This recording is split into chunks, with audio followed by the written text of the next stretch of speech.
With half and half cakes, you can offer 2 completely different flavours in just one cake. They're great for joint birthday celebrations or just to give people 2 different flavour options. For a half and half cake, you'll need 2 or 4 cake layers, depending on how tall you want your cake to be. I'm using 2 marble layers for one half, and for the other half, chocolate and banana layers. Both halves of the cake need to be the same height to make a cake level. So stack the layers, and if the layers for one half of the cake are taller than the other, use a serrated knife like a bread knife to trim the top of one or both of the layers so that when they're stacked, they're the same height as the other flavour. Now cut all of the layers in half down the middle. Prepare your fillings for each half of the cake. I'm using Nutella and dulce de leche for mine. Make your frosting, and the easiest way to assemble your cake is to put some frosting into a piping bag with the tip cut off. But if you don't have a piping bag, you can just spread it on instead. Spread or pipe 2 dots of frosting onto a cake board and push half a cake layer into one dot. Then spread or pipe frosting along the cut edge and press another half of cake into it. The frosting will hold the cake layers in place.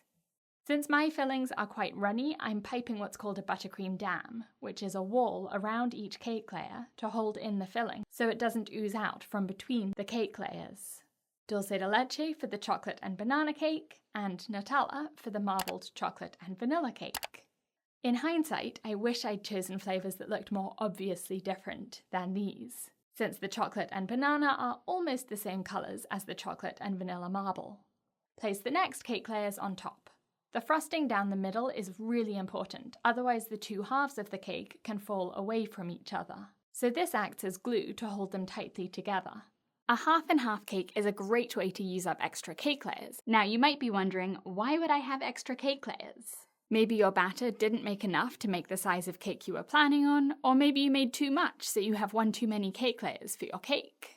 In my case, I bake in bulk, so I have loads of layers in the freezer to pull out whenever I want to make a cake, but sometimes I'll end up with one lonely banana layer, like this one.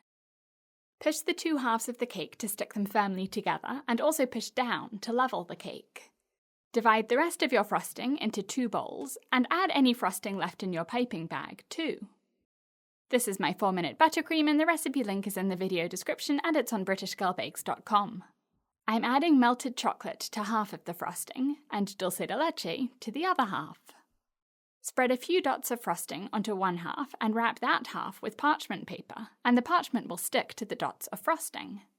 Trim the parchment so it only covers that one half of the cake. Then use the other flavour of frosting to frost the exposed half of the cake, and the parchment will prevent that frosting from getting onto the other half. This is a crumb coat of frosting to trap any crumbs that come off the cake, so it's messy, but that's fine because it will be covered up in a minute. When you peel the parchment off, the frosting will stop exactly in between the 2 halves of the cake.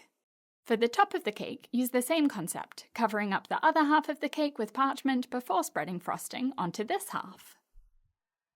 Then cover up the frosted side of the cake with parchment paper and spread frosting onto the other half of the cake. When you peel the parchment off, you'll leave some texture behind on the frosting, but since it's just the crumb coat, it doesn't matter. Put the whole cake into the freezer for 15 minutes until the frosting has set, so you can touch it without damaging it. Some tiny condensation droplets will form on the frosting, and that will help parchment stick to it as you cover up the crumb coat on one half. And spread frosting onto the other half. Spread the frosting on more thickly now, because this is the final layer of frosting, so you want it to be much neater than the crumb coat. Scrape around this half of the cake with a cake comb to smooth the frosting just like you would normally, except you're only going halfway around the cake each time instead of the whole way around.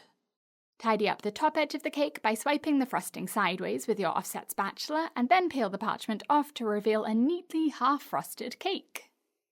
Put the cake back in the freezer for another 15 minutes to set this frosting, and then repeat the process for the other half of the cake, covering this side up with parchment and then spreading another flavour of frosting onto the other half.